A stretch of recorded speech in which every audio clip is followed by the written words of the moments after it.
तारू के करा सिखावाला ने पुनऊ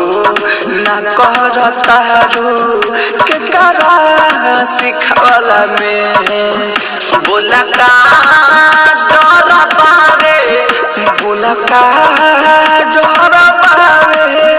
हमारा से बतावाला में पुनऊ ना कर तारू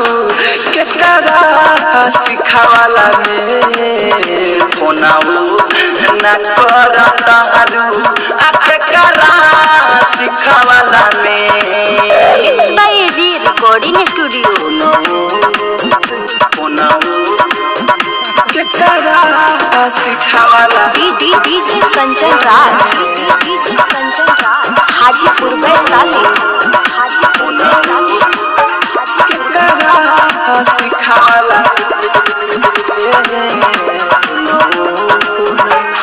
सोची के मनवा पागल भइल जता हमारा हो भइल जता हमारा काहे रुवावता बोल आंसुआ के धारा हो आंसुआ के धारा हो बड़का गलती हमसे भइल बड़का गलती हमसे भइल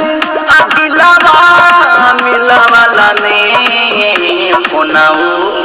न कर तारू के करा सिखावाला में पुनऊ न कर तारू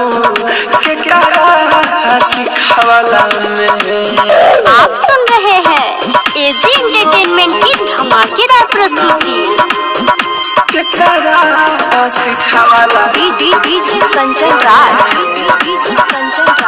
हाजीपुर वैशाली के करा सिखावाला